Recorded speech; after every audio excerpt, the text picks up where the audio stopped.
Hello students. आज class +1 unit number 2 kinematics के lecture number 31 में हमारा टॉपिक है freely falling motion in one dimension, part 1। तो जब हम फ्रीली फॉलिंग मोशन की बात करते हैं तो what is the meaning of freely falling motion. तो जब भी आप किसी ऑब्जेक्ट को इन मोशन ऑब्जर्व करते हो ना, आप देख रहे हो कि कोई भी ऑब्जेक्ट मूव कर रहा है और मूव करते वक्त उस ऑब्जेक्ट पर सिर्फ एक ही फोर्स लग रही है and that is force of gravity और gravitational force due to earth. जब आप देखते हो कि एक ऑब्जेक्ट मूव कर रहा है और मूव करते वक्त उस ऑब्जेक्ट पर सिर्फ एक ही फोर्स लग रही है, that is force of gravity और gravitational force due to earth, तो उस ऑब्जेक्ट के मोशन को हम बोलते हैं freely falling motion. Got it? तो फ्रीली फॉलिंग मोशन के दौरान जो ऑब्जेक्ट है उस पर सिर्फ एक ही फोर्स लगेगी, that is force of gravity और gravitational force due to earth. और एक बात और याद रखनी है कि ड्यूरिंग फ्रीली फॉलिंग मोशन जो ऑब्जेक्ट है उसकी वेलोसिटी की डायरेक्शन इन एनी डायरेक्शन हो सकती है। मतलब अगर कोई object under freely falling motion move कर रहा है तो इट डज नॉट मीन कि वो नीचे की तरफ ही गिरेगा ना। तो freely falling motion confusion create कर जाता है स्टूडेंट्स को। तो फ्रीली फॉलिंग मोशन में ऑब्जेक्ट की वेलोसिटी की डायरेक्शन अलोंग एनी डायरेक्शन हो सकती है, मगर उस पर सिर्फ एक ही फोर्स लगेगी, that is force of gravity. और फोर्स ऑफ ग्रेविटी हमेशा ऑलवेज किस तरफ एक्ट करती है? वर्टिकली डाउनवर्ड और towards the centre of the earth. Got it? तो अब क्योंकि फ्रीली फॉलिंग मोशन के दौरान सिर्फ एक ही फोर्स एक्ट करेगी, that is force of gravity, तो इसका मतलब है कि जो फ्रीली फॉलिंग बॉडी है ना वो एक्सेलरेट करेगी, क्योंकि जब भी किसी भी ऑब्जेक्ट पे नेट फोर्स लगेगी वो एक्सेलरेट करता है। और ये हमें कौन बताता है? Newton second law of motion, है ना। तो ये आपने लोअर क्लासेस में भी पढ़ा हुआ है और इस +1 में हम लेटर ऑन भी डिस्कस करेंगे। तो अब इसका मतलब ये हुआ कि जब भी कोई object freely falling motion state में है तो आप कैसे ऑब्जर्व करोगे इसको कि वो फ्रीली फॉलिंग स्टेट में है? तो उसके लिए आपने नोट करना है कि क्या उस ऑब्जेक्ट पे सिर्फ एक ही फोर्स लग रही है, फोर्स ऑफ ग्रेविटी, या उससे ज़्यादा। तो अगर किसी भी बॉडी पर एक ही फोर्स लग रही है, that is force of gravity और gravitational force due to earth, तो आप कहोगे कि ये फ्रीली फॉलिंग मोशन है। फ्रीली फॉलिंग मोशन के दौरान बॉडी की वेलोसिटी इन एनी डायरेक्शन हो सकती है ना। पर अगर जब हम बात करते हैं एक्सेलरेशन की, क्योंकि फ्रीली फॉलिंग मोशन के दौरान सिर्फ फोर्स ऑफ ग्रेविटी एक्ट कर रही है, तो इस कारण बॉडी एक्सेलरेट करेगी। और फोर्स ऑफ ग्रेविटी हमेशा वर्टिकली डाउनवर्ड एक्ट करती है, मींस नीचे की ओर, means towards the centre of earth. तो इसका मतलब है जो फ्रीली फॉलिंग मोशन है ना, इस दौरान जो बॉडी है उसकी एक्सेलरेशन हमेशा वर्टिकली डाउनवर्ड एक्ट करेगी। ठीक है? तो irrespective of the direction of motion of body, तो जो acceleration in freely falling motion है ना ऑब्जेक्ट की, वो हमेशा वर्टिकली डाउनवर्ड होगी। अब दूसरी बात कि जो फोर्स ऑफ ग्रेविटी है इन जनरल वो वेरिएबल फोर्स है ना, क्योंकि वो ऑब्जेक्ट और अर्थ के सेंटर के बीच में जो डिस्टेंस है ना उस पर डिपेंड करती है। पर जब ऑब्जेक्ट और अर्थ के सेंटर के बीच में डिस्टेंस की बात करते हैं तो वो नॉर्मली रेडियस ऑफ अर्थ से ज़्यादा होगा ना, 6400 किलोमीटर रेडियस ऑफ अर्थ मान के चलते हैं। तो अब जब हम किसी भी ऑब्जेक्ट की distance from the surface of earth consider करते हैं तो उसको हाइट बोलते हैं ना। तो जो हाइट ऑफ ऑब्जेक्ट है, तो हाइट ऑफ ऑब्जेक्ट हमेशा सरफेस ऑफ अर्थ से कंसिडर होती है ना। तो जो हाइट ऑफ ऑब्जेक्ट है अगर वो रेडियस ऑफ अर्थ के कंपैरेटिवली नेग्लिजिबली स्मॉल है, मींस जो रेडियस ऑफ अर्थ है वो मैंने बताया कि वो of the order of 10⁻⁷ metre approximately है, या बोल दें 6400 किलोमीटर है ना, उसकी वैल्यू मानते हैं। तो अगर हाइट ऑफ ऑब्जेक्ट की बात करें तो हाइट ऑफ ऑब्जेक्ट जैसे मैंने बताया वो हमेशा आपने कहाँ से कंसिडर करनी है, from the surface of earth. तो अगर हाइट ऑफ ऑब्जेक्ट जो है वो रेडियस ऑफ अर्थ के मुकाबले काफ़ी छोटी है, means 20 metre, 50 metre, 100 metre, 200 metre, तो उस केस में हम मान सकते हैं कि जो अर्थ बॉडी पे, ऑब्जेक्ट पे फोर्स एक्सर्ट कर रही है, फोर्स ऑफ ग्रेविटी, वो कांस्टेंट है इन मैग्नीट्यूड और डायरेक्शन। तो इट मीन्स जो एक्सेलरेशन पैदा होगी वो भी कांस्टेंट होगी ना, और तब हम उस बॉडी के मोशन को यूनिफॉर्मली एक्सेलरेटेड मोशन मान सकते हैं, क्योंकि जब किसी ऑब्जेक्ट की एक्सेलरेशन कांस्टेंट है तो उसके मोशन को क्या बोलते हैं, uniformly accelerated motion.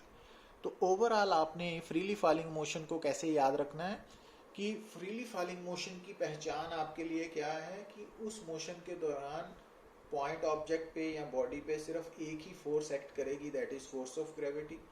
Force of gravity हमेशा वर्टिकली डाउनवर्ड और towards the centre of earth act करती है, और जो फोर्स ऑफ ग्रेविटी है इन जनरल तो वो वेरिएबल फोर्स है, पर अगर जो बॉडी है अगर वो अर्थ के सरफेस के नज़दीक है, मींस जो बॉडी है उसकी डिस्प्लेसमेंट जो है वो अर्थ के रेडियस के कंपैरेटिवली काफ़ी कम है, मींस हमारी प्रॉब्लम में जो बॉडी है वो 20 मीटर हाइट या 60 मीटर हाइट या 100 मीटर हाइट सफ़र कर रही है ना, तो वो केसेस में हम मान के चल सकते हैं कि बॉडी के मोशन के दौरान बॉडी पे लगने वाली फोर्स ऑफ ग्रेविटी कांस्टेंट है, और अगर फोर्स ऑफ ग्रेविटी कांस्टेंट है तो फोर्स ऑफ ग्रेविटी के कारण पैदा हो रही एक्सेलरेशन ड्यू टू ग्रेविटी भी कांस्टेंट होगी, स्मॉल जी की वैल्यू।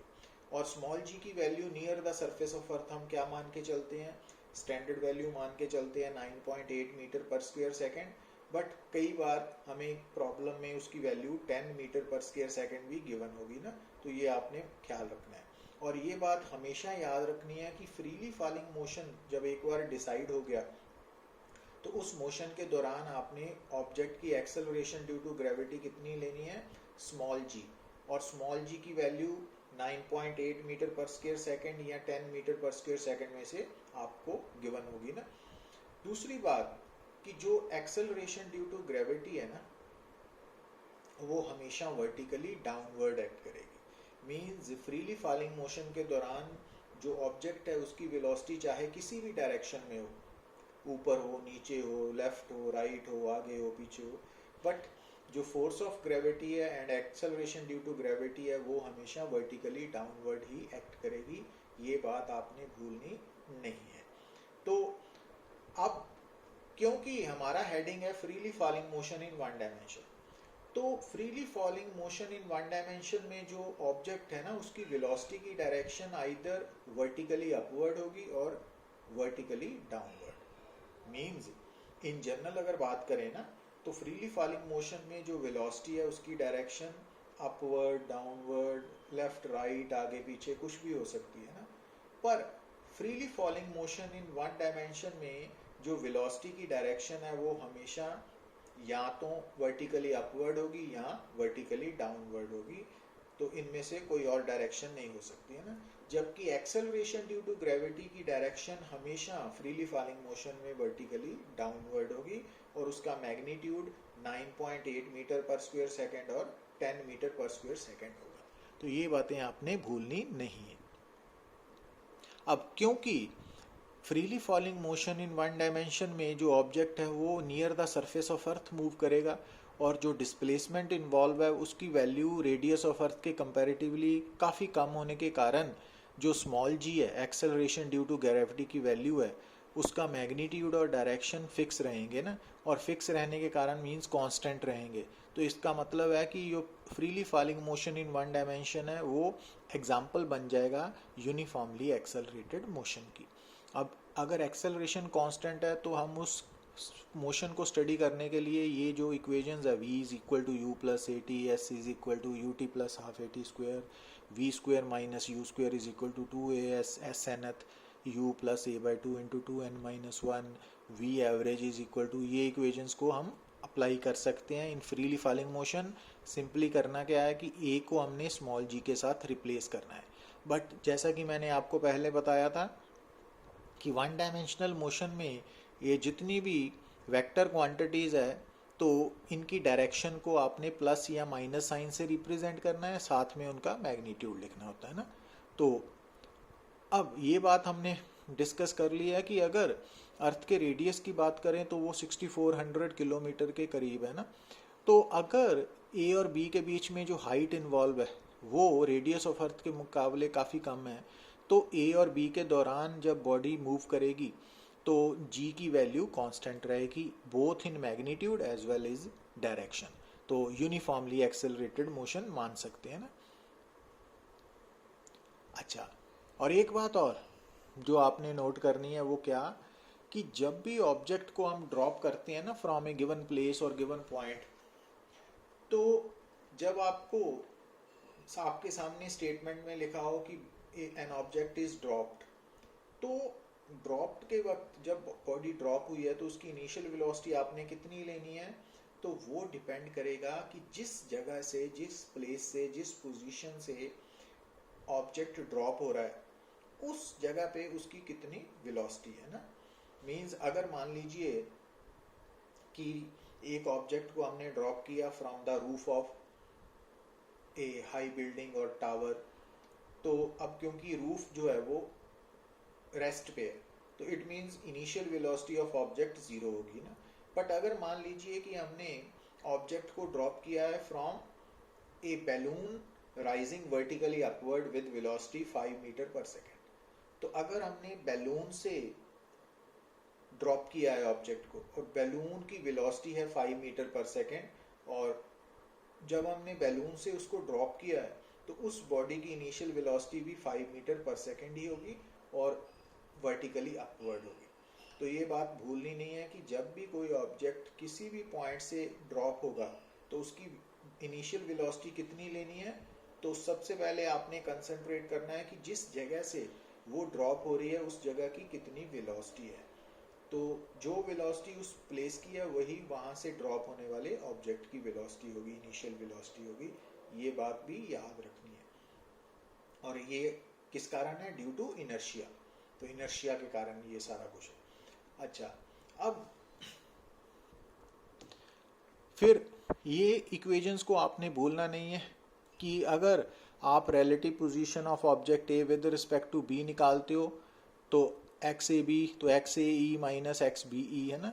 तो relative velocity of A with respect to B निकालते हो, रिलेटिव एक्सेलरेशन, तो ये सारा कुछ हमने ऑलरेडी डिस्कस किया हुआ है ना। तो अब इन इक्वेशंस को यूज़ करते वक्त जो बात मैं बार बार रिपीट कर रहा हूँ कि ये सिंपल सब्ट्रैक्शन नहीं है, वेक्टर सब्ट्रैक्शन है ना।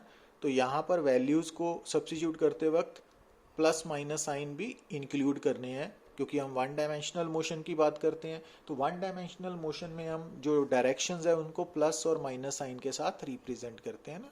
तो ये याद रखना है। अच्छा, अब फ्रीली फॉलिंग मोशन के दौरान जो प्रॉब्लम नंबर 1 देखिए आप, स्टेटमेंट पढ़िए, a stone is dropped from the top of Cliff. अब क्लिफ जो टॉल बिल्डिंग है उसके टॉप रेस्ट पे है ना, तो इसका मतलब जो इनिशियल वेलोसिटी है वो तो जीरो हो गई। And it is found to travel 44.1 metre in the last second before it reaches the ground, find the height of the cliff. अब क्योंकि जो freely falling motion in one dimension है ना, वो हमेशा याद रखिए अलोंग वर्टिकल लाइन होगा। तो वर्टिकल लाइन में एक डायरेक्शन है अपवर्ड, दूसरी है डाउनवर्ड। तो अब यहाँ पे हमने प्रॉब्लम को सॉल्व करने के लिए डाउनवर्ड, वर्टिकली डाउनवर्ड डायरेक्शन को पॉजिटिव मान लिया। मतलब जो भी वेक्टर क्वांटिटीज डाउनवर्ड होंगी वो प्लस ली जाएंगी और जो अपवर्ड होंगी वो माइनस। अब क्योंकि बॉडी ऊपर से नीचे की तरफ आ रही है तो उसकी डिस्प्लेसमेंट प्लस होगी, है ना। और कितनी होगी h के इक्वल, क्योंकि याद क्या रखना है कि जो बॉडी है ना वो ड्रॉप हो रही है फ्रॉम पॉइंट ए, तो वो ए से बी जब आएगी तो उसकी डिस्प्लेसमेंट ए और बी के बीच में शॉर्टेस्ट डिस्टेंस होगा ना, और क्योंकि फोर्स ऑफ ग्रेविटी एक्ट करेगी तो एक्सेलरेशन प्लस जी के बराबर होगी। प्लस क्यों? क्योंकि जो एक्सेलरेशन ड्यू टू ग्रेविटी है वो हमेशा डाउनवर्ड होती है, और यहाँ पे हमने डाउनवर्ड को पॉजिटिव माना है ना, तो दैट्स वाई। और क्योंकि बॉडी नीचे की तरफ आ रही है तो डिस्प्लेसमेंट, और डिस्प्लेसमेंट इन nth सेकेंड वो भी प्लस ही होगी ना, क्योंकि नीचे की तरफ हो रही है डिस्प्लेसमेंट। अब यहाँ पे हमने क्या मान लिया कि जो बॉडी है ना उसको ए से बी ग्राउंड तक पहुँचने में कितने सेकेंड टाइम लगा, n second, n second time लगा। तो लास्ट सेकेंड कौन सा हो गया, nth सेकेंड।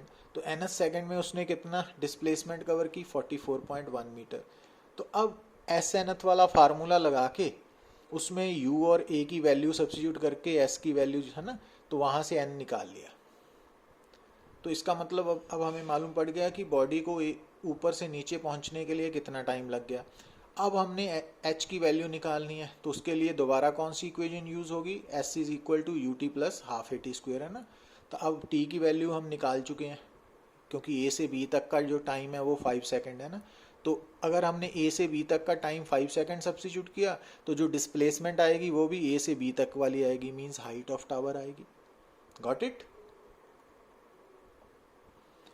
अब प्रॉब्लम नंबर 2 में देखिए, a balloon rising vertically up with uniform velocity 15 metre पर second releases a ball at a height of 100 metre. अब यहाँ से ध्यान दीजिए कि एक बैलून है जो ऊपर की तरफ जा रहा है विद वेलोसिटी 15 मीटर पर सेकेंड। तो जिस वक्त की हम बात कर रहे हैं उस वक्त बैलून की हाइट 100 मीटर है, ठीक है, और उस वक्त को हमने 0 टाइम ले लिया और अपवर्ड डायरेक्शन को हमने पॉजिटिव ले लिया, ठीक है। तो किसी भी प्रॉब्लम को, वन डायमेंशनल प्रॉब्लम को सॉल्व करते वक्त आप एक डायरेक्शन को प्लस मानोगे तो उससे ऑपोजिट वाली नेगेटिव आएगी, है ना, ये याद रखना है।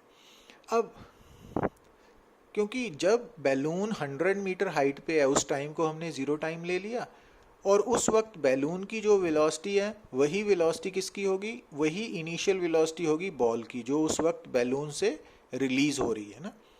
तो इट मीन्स जो बैलून है, क्योंकि उसकी वेलोसिटी 15 मीटर पर सेकेंड अपवर्ड है, तो बॉल की भी इनिशियल वेलोसिटी 15 मीटर पर सेकेंड अपवर्ड ही होगी ना, तो प्लस। अब जो बॉल है वो अल्टीमेटली नीचे आएगी। अब क्योंकि बॉल बी पॉइंट से रिलीज हुई है और ए तक पहुंचेगी ग्राउंड तक, तो इट मीन्स बॉल को बी से ए तक आने में कितनी डिस्प्लेसमेंट कवर करनी पड़ी, 100 मीटर नीचे की तरफ डाउनवर्ड, क्योंकि बी से ए, बी इनिशियल है, ए फाइनल पॉइंट है, तो डिस्प्लेसमेंट वर्टिकली डाउनवर्ड है, तो माइनस, क्योंकि डिस्प्लेसमेंट नीचे की तरफ है, हमने ऊपर वाले को पॉजिटिव माना ना, और एक्सेलरेशन ड्यू टू ग्रेविटी भी नीचे की तरफ है तो माइनस जी ले लिया ना। अब यहाँ पे आप s is equal to u t plus half a t square में वैल्यू सब्स्टिट्यूट करके टाइम निकाल सकते हो ना। यहाँ 2 टाइम आए, एक प्लस आया एक माइनस आया। अब माइनस साइन को हमने निगलेक्ट कर देना है, अनएक्सेप्टेबल है, तो प्लस टाइम आ गया। तो इसका मतलब बी से ए तक पहुँचने में कितना टाइम लगा, इतने second.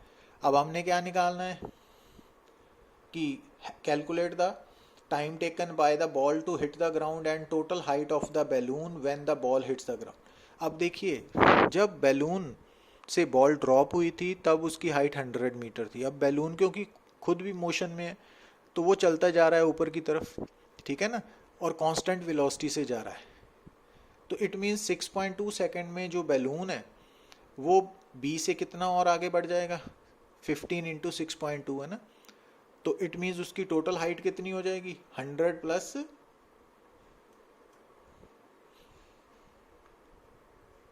15 into 6.2 is equal to 193 metre. मतलब जब बॉल ग्राउंड से टकराएगी उस वक्त बैलून की हाइट 100 मीटर से बढ़ के 193 मीटर होगी, क्योंकि बैलून आप भी कांस्टेंट वेलोसिटी से जा रहा है। अब ये बात आपने आर्टिकल को समझना है अच्छी तरह से, रिजल्ट को देखिए।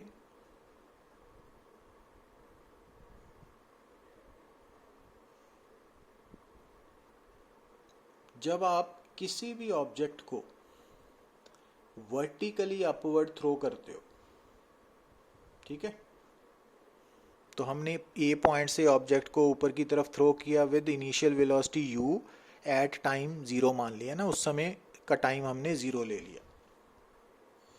तो अब क्या होगा, ये ऑब्जेक्ट ऊपर की ओर जाता जाता जाता जाता जाता स्लो होता जाएगा ना, और सी पॉइंट पे जाके फॉर ए मोमेंट रुकेगा, फिर नीचे की तरफ आएगा। तो अब जो सी पॉइंट है वो क्या है, मैक्सिमम हाइट पोजीशन होगी ना, और उस वक्त जब ऑब्जेक्ट ए से सी पहुंचेगा तो सी पर पहुंच के उसकी वेलोसिटी 0 हो गई ना। अब ए से सी जाने को कितना टाइम लगा, उसको हमने बोल दिया टाइम ऑफ एसेंट, ठीक है ना। अब उसके बाद ऑब्जेक्ट वापस सी से ए की तरफ आएगा।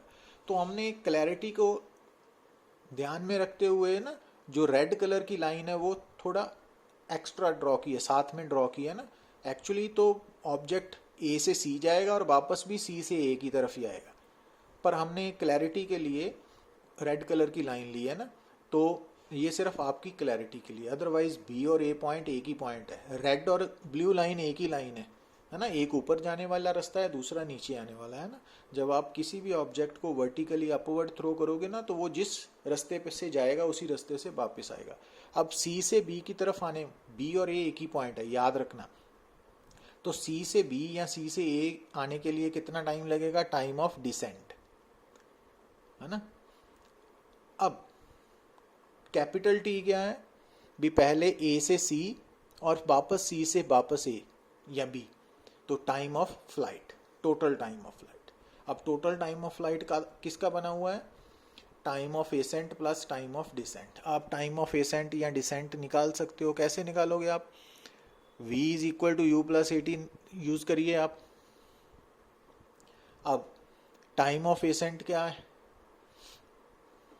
नीचे से ऊपर जाने का टाइम है ना। अब यहाँ पे इनिशियल वेलोसिटी u है, फाइनल 0 है ना, और हमने अपवर्ड डायरेक्शन को पॉजिटिव मान लिया, तो a नीचे की तरफ है तो माइनस g है ना, तो वहाँ से टाइम ऑफ एसेंट आ गया। इसी तरह टाइम ऑफ डिसेंट आ गया।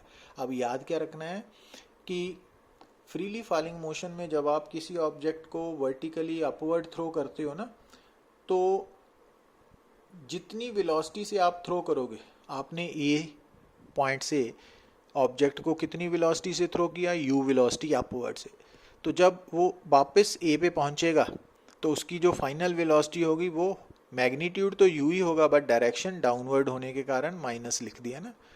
मीन्स जब आप किसी भी ऑब्जेक्ट को वर्टिकली अपवर्ड थ्रो करोगे under the effect of gravity, तो जितनी स्पीड से वो थ्रो किया गया है उतनी स्पीड से वो वापस उसी जगह पे पहुंचेगा, but direction of motion opposite होगी ना।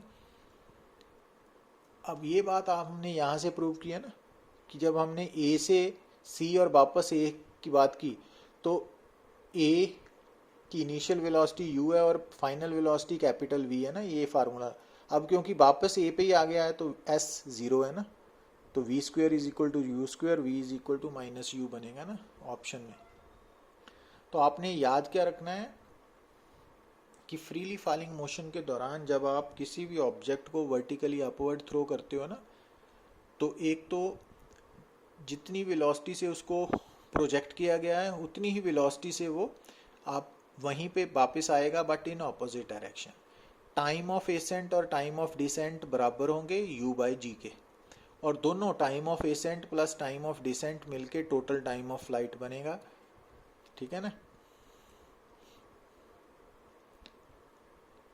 और तीसरी बात कि मैक्सिमम हाइट और इनिशियल वेलोसिटी का क्या रिलेशन है, तो उसके लिए हमने क्या किया, ए और सी के बीच में s is equal to u t plus half a t square formula apply कर दिया ना, तो h maximum u square by 2g बनेगा ना। तो ये जब ऑब्जेक्ट को आप वर्टिकली अपवर्ड थ्रो करते हो ना, वो रिजल्ट्स हैं। और एक बात और, कि जब आप किसी भी ऑब्जेक्ट को ऊपर की तरफ थ्रो करते हो ना, तो अब ध्यान दीजिए कि इस रास्ते में जैसे हमने डी पॉइंट सेलेक्ट किया है, डी पॉइंट कितनी हाइट पे है, एच हाइट पे है। तो जब ऑब्जेक्ट डी पॉइंट पे पहुंचेगा, ठीक है, तो डी पॉइंट पे दो अलग अलग टाइम पे होगा वो। एक तो जब नीचे से ऊपर की तरफ जा रहा है ना, तब भी डी से पास करके जाएगा, और उसके बाद जब वो वापस नीचे की तरफ आ रहा है अगेन वो डी से पास करेगा। इट मीन्स कि जब आप किसी भी ऑब्जेक्ट को वर्टिकली अपवर्ड डायरेक्शन में थ्रो करते हो तो वो ऑब्जेक्ट अपने रास्ते में हर जगह पे दो अलग अलग टाइम से निकल के आ रहा है, और वो दो टाइम गिवन हाइट पे कितने होंगे वो आपने ये याद रखना है ना। अब ये देखिए आप, तो जब ऑब्जेक्ट को हमने थ्रो किया तो मान लीजिए ए से डी पहुंचने में उसको कितना टाइम लगा, स्मॉल टी, और डिस्प्लेसमेंट क्या है, एच। अब क्योंकि डिस्प्लेसमेंट ऊपर की तरफ है प्लस, ठीक है, और एक्सेलरेशन डाउनवर्ड है माइनस जी, तो s is equal to u t में हमने वैल्यू सब्स्टिट्यूट की तो ये क्वाड्रेटिक इक्वेशन बन गई ना। अब इस इक्वेशन को, इसको रिजल्ट निकाला ये वाला, सॉल्व किया तो ये बन गया ना। अब इसकी दो रूट्स आएंगी ना, एक T1 ले ली एक T2। अब एक्चुअली हमने T1 क्या माना, ए से डी जब ऊपर की तरफ जा रहा है तो कम टाइम लगेगा, और T2 कौन सा टाइम है कि वो ए से पहले सी पहुंचा फिर वापसी में डी आया ना, तो ये ज़्यादा टाइम होगा। इस कारण T2 वाले टाइम में प्लस साइन लिया और T1 वाले में माइनस साइन लिया। अब आप इन दोनों टाइम्स का सम लीजिए, वो टोटल टाइम ऑफ फ्लाइट होगा।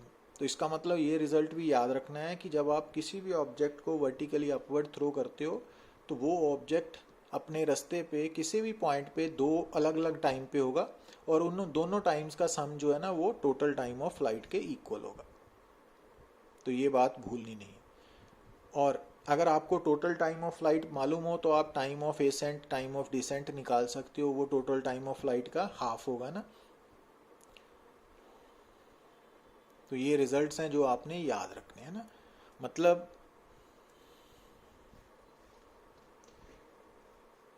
Freely falling motion in one dimension में हमने क्या बात याद रखी कि ऑब्जेक्ट को जब आप ऊपर की तरफ थ्रो करते हो तो वो जितनी वेलोसिटी से थ्रो होगा ना वापस भी उतनी ही वेलोसिटी के साथ आएगा, बट इन ऑपोजिट डायरेक्शन। और दूसरी बात कि जो टोटल टाइम ऑफ फ्लाइट है वो time of ascent plus time of descent के बराबर होगा, और टाइम ऑफ एसेंट और टाइम ऑफ डिसेंट बराबर होने के कारण वो टोटल टाइम ऑफ फ्लाइट का हाफ के इक्वल होंगे ना। तो ये बातें हैं जो आपने याद रखनी है। अब यहाँ पे देखिए ये न्यूमेरिकल है।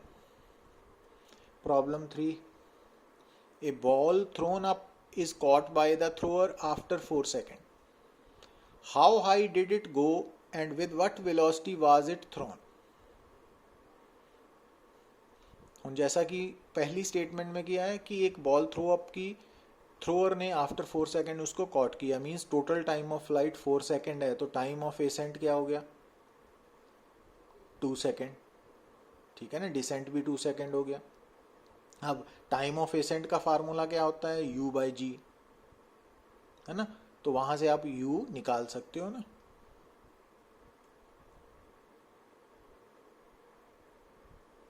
अच्छा, अब उसके बाद क्या करना है, U निकल आया, how far below it's highest point was in 3 second after start, तो हमको U मालूम पड़ गया, टाइम 3 सेकेंड के बाद हमने पोजीशन निकालनी है ना। तो मैक्सिमम हाइट भी आप निकाल सकते हो, H मैक्सिमम निकाल सकते हो, U²/2G, one dimensional formula freely falling motion में, तो वहाँ से आप H मैक्सिमम निकाल सकते हो ना, U²/2G।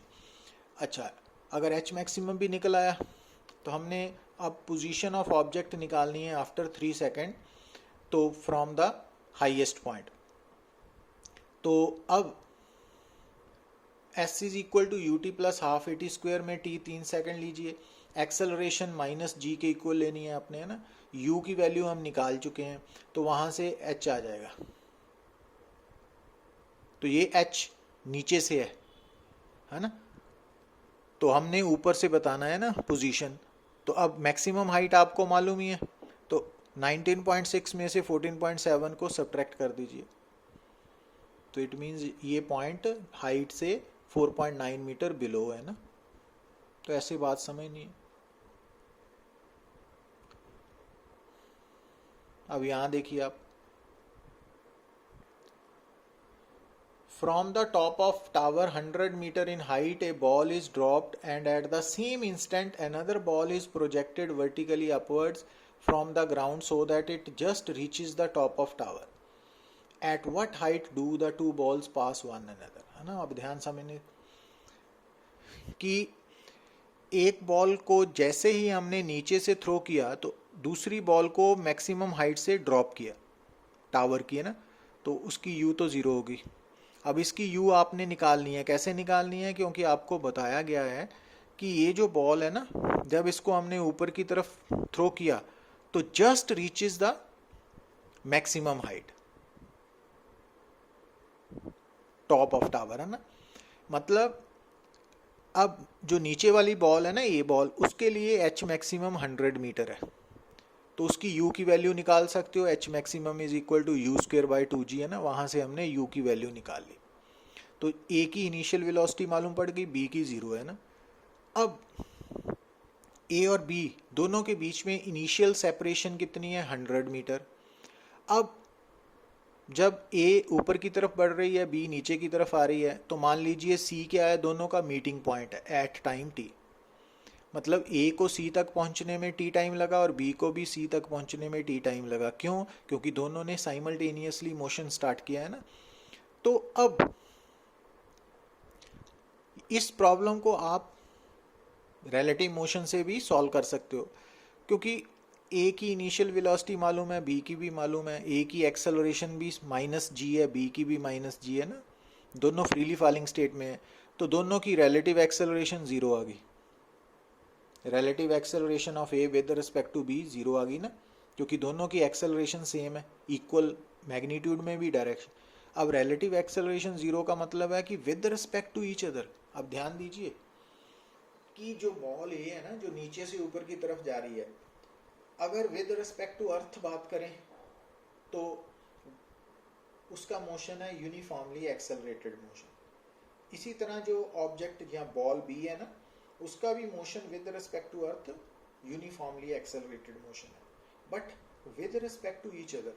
अब आपने निकाला ना acceleration of A with respect to b, वो 0 आई। इट मीन्स दोनों का motion relative to each other क्या है, यूनिफॉर्म मोशन। तो फर्क मालूम पड़ा ना। तो जो दो बॉल्स हैं उनका individual motion with respect to earth तो यूनिफॉर्मली एक्सेलरेटेड है, but with respect to each other वो यूनिफॉर्म मोशन है। अब अगर यूनिफॉर्म मोशन है तो इट मीन्स दोनों की जो रिलेटिव वेलोसिटी है वो कांस्टेंट रहेगी ना। तो इसका मतलब अब दोनों की जो इनिशियल रिलेटिव वेलोसिटी है तो फाइनल भी वही सेम ही होगी, मीन्स कांस्टेंट रहेगी, क्योंकि हमने प्रूव कर दिया कि relative acceleration of A with respect to B 0 है। तो अब इट मीन्स ए और बी का रिलेटिव मोशन अगर यूनिफॉर्म मोशन है तो दोनों ने मिलके 100 मीटर कवर किया in time t with relative velocity, है ना। तो अब relative velocity of A with respect to B u है ना, तो इसका मतलब जो 100 मीटर है वो यू वेलोसिटी से कवर हुआ इन टाइम टी। तो हम सीधा ही अप्लाई करेंगे कि रिलेटिव वेलोसिटी क्या होती है, relative displacement over time taken. तो अब रिलेटिव वेलोसिटी u है, रिलेटिव डिस्प्लेसमेंट दोनों ने मिलके कितनी कवर की, 100 मीटर, तो वहाँ से टाइम आ गया ना 2.26 सेकेंड। तो इट मीन्स वो इतने टाइम बाद मीट करेंगी। और किस हाइट पे मीट करेंगी, h निकालने के लिए आप क्या कर सकते हो, तो आप अकेली बॉल ए के लिए अप्लाई कर सकते हो ना। तो बॉल ए को ए से सी पहुंचने में कितना टाइम लगा, टी, कितनी हाइट कवर की, एच, है ना, और टाइम टी निकाल चुके हैं हम, और ए का मोशन यूनिफॉर्मली एक्सेलरेटेड मोशन है। तो formula s is equal to u t plus half a t square for A लगा दिया ना हमने। तो h is equal to u t minus half g t square, तो 75 मीटर हाइट पे।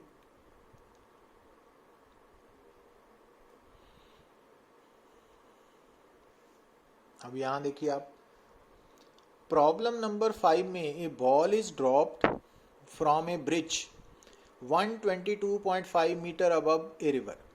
After the ball has been falling for 2 second, a second ball is thrown straight down after it.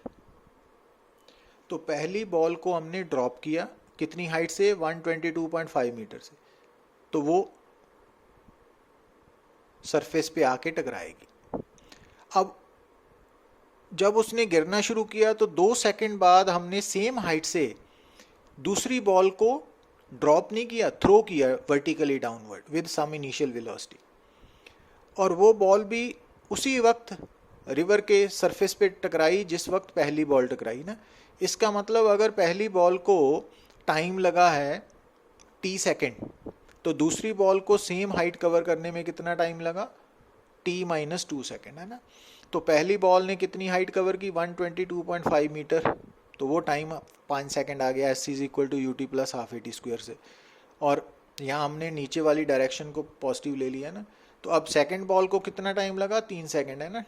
तो उसकी u निकल आएगी। Thank you very much.